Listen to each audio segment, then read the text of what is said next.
नमस्कार, जय हिंद स्टूडेंट्स। जैसा कि आप लोग सब जानते ही हैं कि नेलेट के रिजल्ट आने में बड़ी मेहनत हो गई। 2 दिन से बच्चे परेशान थे और आखिरकार नेलेट के साइट पर रिजल्ट्स आज से शो होने लगे। पहले तो आप सभी बच्चों को बहुत सारी शुभकामनाएं, जिन लोगों का रिजल्ट्स बहुत अच्छे गए हैं और बहुत सारी विशेष आई हैं। आप लोगों के इस बहुत सारे विशेष और बहुत सारे प्यार के लिए बहुत सारा थैंक यू।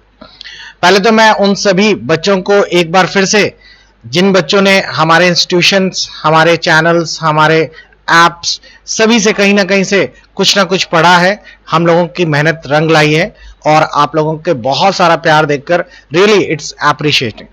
लेकिन इस वीडियो का एक और बहुत बड़ा मोटिव है आप लोगों के लिए कि आप में से बहुत सारे बच्चे अभी परेशान हैं क्योंकि नेलेट की साइट में अभी कई ग्लिच हैं, जिसके कारण बच्चों को रिजल्ट समझने में बड़ी दिक्कत हो रही है। तो आज का मेन वीडियो उसी पर है।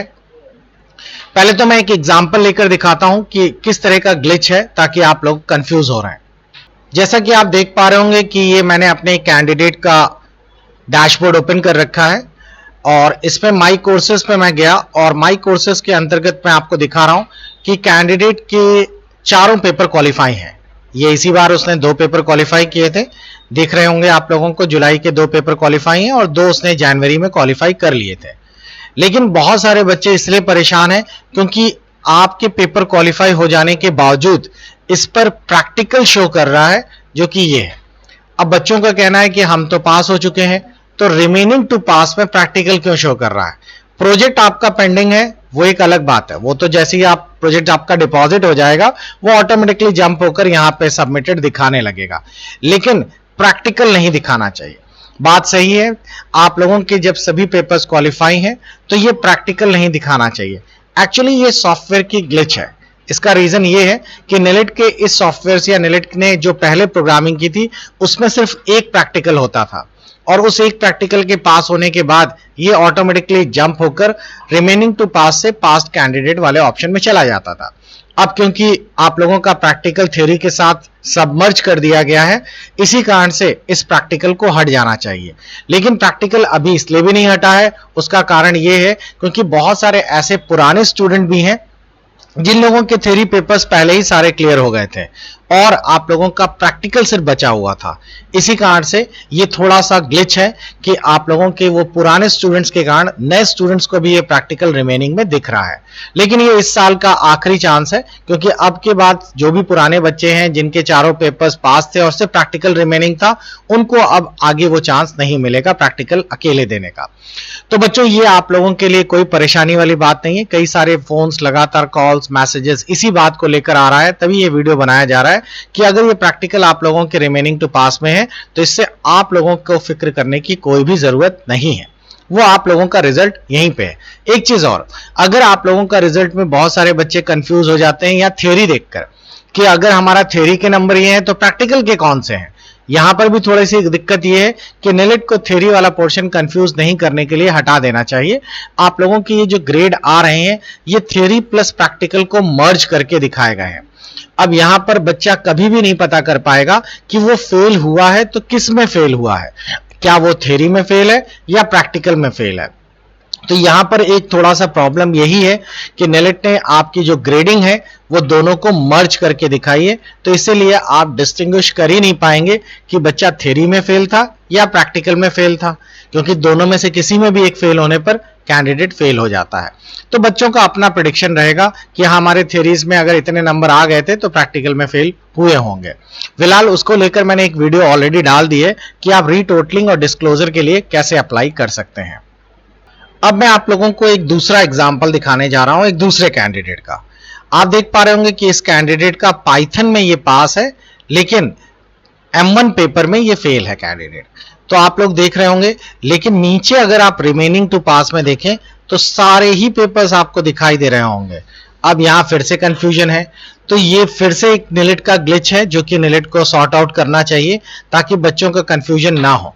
रिमेनिंग टू पास में पाइथन जैसे इस बच्चे का पास हो गया है, तो ये पाइथन लाइन यहां से हट जानी चाहिए और रिमेनिंग वाले में दिखाना चाहिए, प्रैक्टिकल भी नहीं होना चाहिए, जब प्रैक्टिकल तो मैं आपको ऑलरेडी बता चुका हूं।